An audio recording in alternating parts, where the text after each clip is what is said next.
Good morning, all. If you ever visit the Livermore Library, you'll see the Jehovah's Witnesses sitting out in front of the main entrance at their card table. I've been told their religion requires them to do that. For a while, they had a sign on display that said, "What does the Bible really teach?"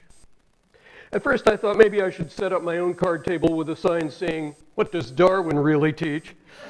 I'm sure I'd get a lot more interest from passersby than the Jehovah's Witnesses ever do, especially in a scientist-heavy town like Livermore. But that would be a lot of trouble to go to for a gag. Then I thought maybe it would be a good topic for a UU sermon. What does Darwin really teach? As I looked into it, though, I found a few things that made me think it might not be such a hot idea. First, I'm sure most of us like to have some kind of spiritual or emotional uplift in our Sunday services, or at least a thought-provoking insight or two. For better or worse, the theory of evolution by natural selection has no detectable spiritual dimension. Natural selection is an entirely amoral process. There's nothing in it but the nuts and bolts. The way it works is, if a gene promotes behavior that will cause an animal, or for that matter a plant, to have more offspring that grow up to produce their own offspring, that gene will tend to spread through the breeding population of that species. If a gene doesn't have that effect, it won't spread. That's pretty much the whole theory right there. No morality, no epiphanies, no inspiration. Evolution doesn't care about morality. Evolution doesn't care about anything except making babies that grow up to make more babies. It's all about making grandchildren.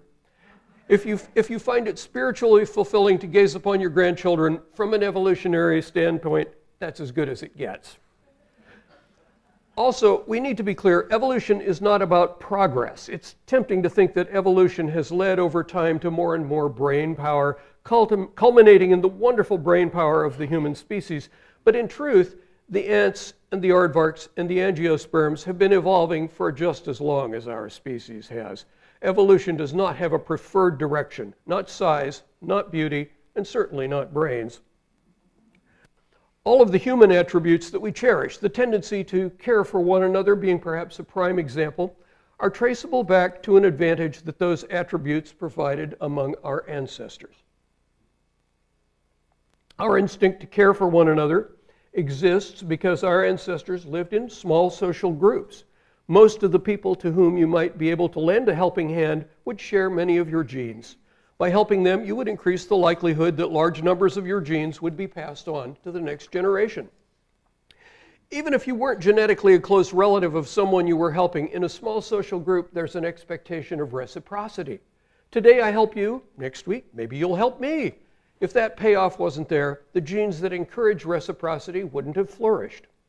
Being generous is also a useful trait in a society structured around small tribal groups because it shows that one has the material resources with which to be generous. For a male to be generous to those whose need is greater than his own demonstrates that he's good mating material. It's a demonstration of fitness and high status. High status males have more reproductive success. Our higher moral impulses were nurtured by evolution. We really ought not to give ourselves a pat on the back for being good. We can't help being good. Sometimes, imperfectly, when it's not too inconvenient.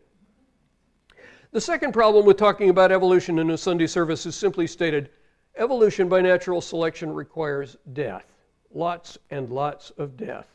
When devoutly religious parents turn to prayer rather than take their sick child to a doctor and the child dies, that's evolution in action. Those parents' genes are less likely to be passed on than the genes of parents who make more sensible decisions. No inspiration or moral uplift is to be gleaned from this fact. The third problem with talking about what Darwin taught is that the theory of evolution has been so widely and horribly misused by racists. Scientists in the 19th century, not just hacks, but some very bright, reputable people, used the most awful, twisted logic to convince themselves that there was solid scientific evidence proving that white people were more evolved than black and brown and red and yellow people.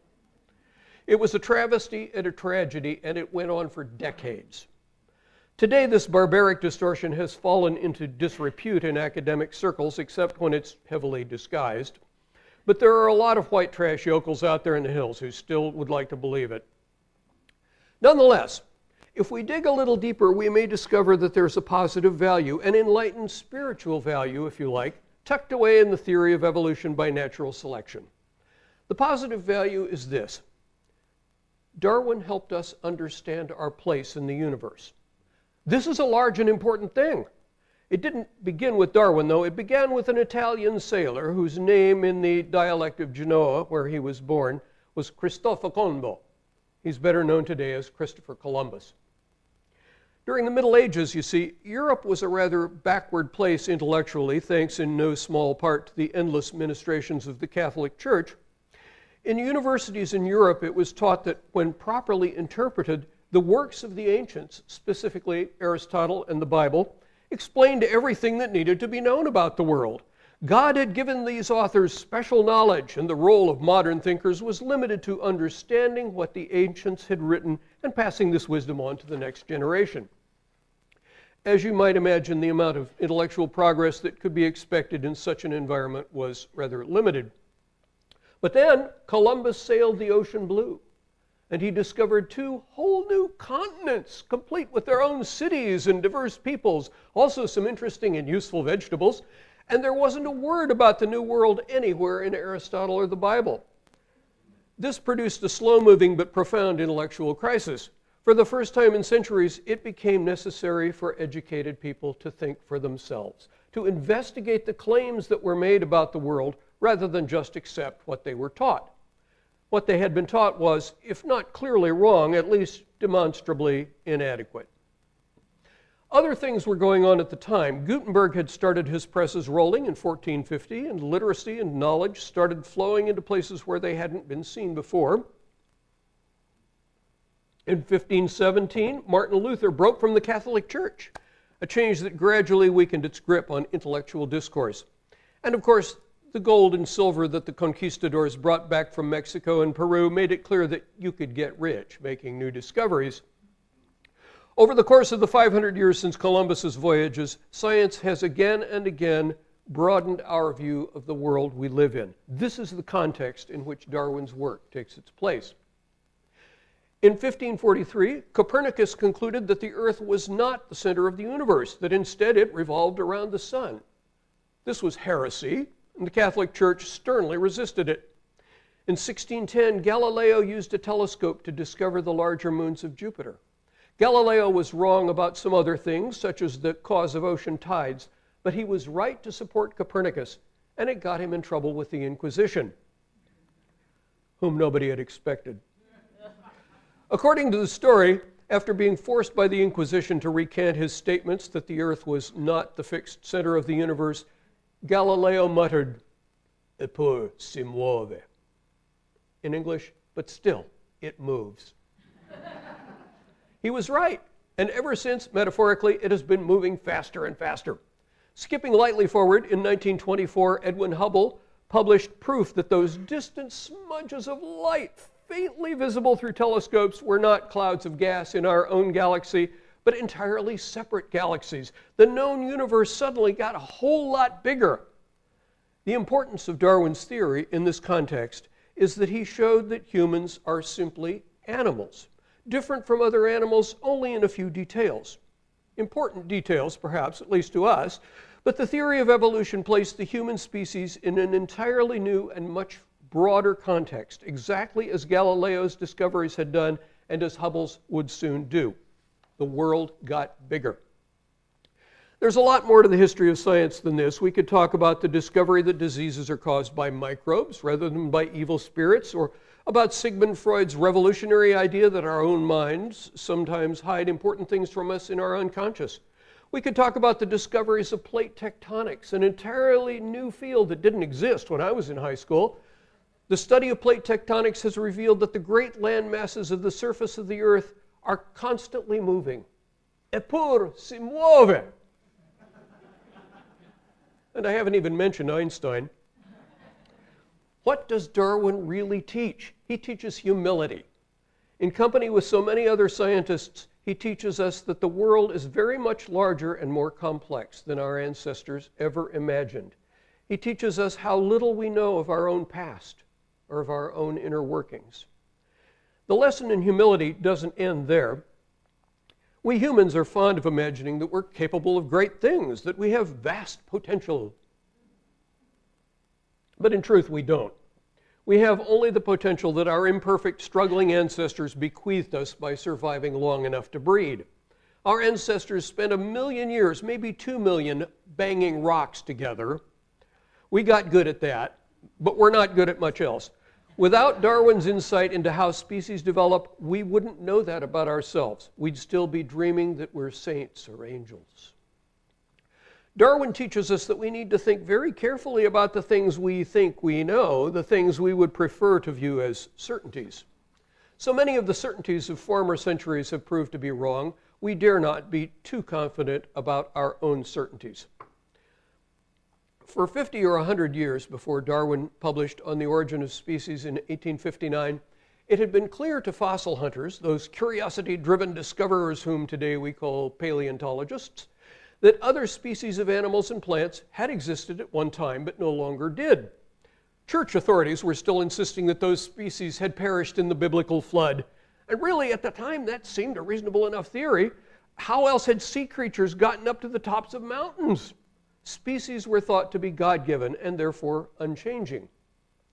But Darwin knew that dog breeders could radically change the size and appearance of dogs within a few generations by selective breeding. He studied the facts carefully, and he thought deeply about the process. Watson and Crick's discovery of DNA was still 100 years in the future, so Darwin had no way of guessing how variations appeared in the gene pool of a species. He didn't even use the word genes. But even without that knowledge, he had enough data and enough insight to see that species of animals and plants had changed over the millennia. His idea was simple but profound. It's said that when Thomas Huxley, one of Darwin's staunch supporters, first read of the theory of evolution by natural selection, he said, "How stupid of me not to have thought of that." What Darwin did with great modesty and great thoroughness was to see what was really going on. This is a skill to which we can all aspire, and it's not an easy skill to master. Most of us, including myself, still cling to sentimental ideas about the world, ideas that feel right to us, even though the evidence is fragmentary or non-existent. It can be painful to let go of ideas for which there's no evidence. What Darwin teaches us is that ideas that feel right can't always be trusted. And unfortunately, quite a lot of religion is based on ideas that feel right. The ideas that have been carried forward by religion have survived in a kind of evolutionary process because they're shaped so as to fit our brains and our emotions. Richard Dawkins calls these memes, and the word meme has been taken over by Facebook, but he had a more rigorous definition, and that was what it was. That doesn't make those ideas reliable. The conflict between science and religion hasn't ended. This month's Scientific American has a story about how evolution is being dealt with, or avoided, in high school classrooms today. We might paraphrase this morning's topic as, "How is Darwin being taught?" Students whose families are steeped in conventional religion can be uncomfortable or even hostile to the teaching of evolution, and teachers are understandably reluctant to be confronted by irate parents. The problem that Darwin's theory poses for people who still treasure their conventional religious beliefs is one that I think religious people understand better than some scientists do. Scientists tend to say, "Oh, we're not attacking you, please. You're welcome to keep your beliefs. Just let us do our thing and we'll stay out of your way." But people who are committed to traditional religious views are quite right to feel attacked. From their point of view, teaching evolution in the schools is a serious problem. And not just because evolution makes hash of the book of Genesis. Yes, they would prefer to imagine that we humans are God's special creation. We're not, we're just animals. Beyond that uncomfortable fact, though, the teaching of evolution is the camel's nose under the edge of the tent. I'm sure most of you know that phrase. It's a cold night in the desert. You're in your nice warm tent. The camel is outside. The camel, clever fellow that he is, slips his nose under the edge of the tent. And how could that hurt anything? It's just his nose. A few minutes later, the camel's entire head is in the tent, and really that's not a problem because most of the camel is still outside. And then the front half of the camel is in the tent, and before you know it, there's hardly room for you in the tent because you're sharing it with a camel. Once the universe starts to get bigger, once we start to understand it better, conventional ideas about God and the supposed miracles of faith start to feel alarmingly flimsy. Where is heaven? Is it somewhere out there beyond all those other galaxies? What's worse, science urges us to ask difficult questions, questions for which religious authorities have no answers. That's what the fuss is about.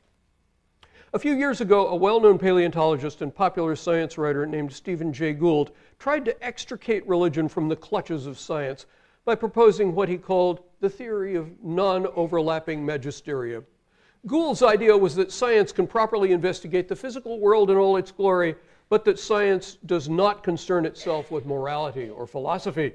Morality falls, he asserted, within the magisterium of religion, which is separate from and does not overlap the magisterium of science. In the Scientific American article I mentioned earlier, this is referred to as cognitive apartheid. Gould was a committed Darwinian and made significant contributions to the theory of evolution, but I can't help feeling his idea about non-overlapping magisteria was a non-starter. For one thing, Bible believers aren't only concerned with morality. Religion pervades their entire view of the world we live in. Darwin, though he had died 100 years before, understood the problem. He knew that while he wasn't overtly attacking religion, he was gravely undermining it. The religious people of his day were happy enough to have science investigate chemistry and electricity. They were thrilled by the new inventions that were made possible by scientific discovery. But when it came to the origins and nature of the human species, the religious authorities put up a stop sign. They said, "You shall not go there. What is human is sacrosanct and not to be sullied." What Darwin teaches us is that there is no phenomenon in the world that cannot properly be studied by science. The set of things that science cannot legitimately investigate is the empty set. That's not to say that science has all the answers. Darwin didn't have all the answers, and we don't have them either. We never will. But science is the method by which we seek answers. As André Gide once said, "Follow those who seek the truth and flee from those who have found it."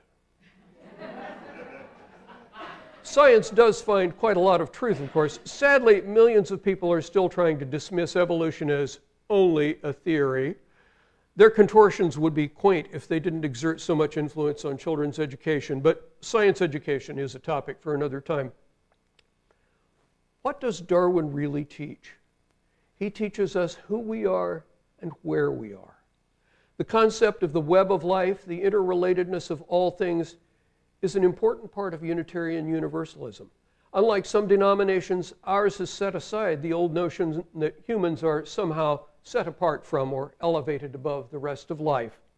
In the absence of Darwin's simple but profound idea, Unitarian Universalism, as we know it, would not exist. Oh, and as Bob Meese mentioned earlier, because I forgot to tell him not to mention it so I'd have a good punchline, Darwin was a Unitarian.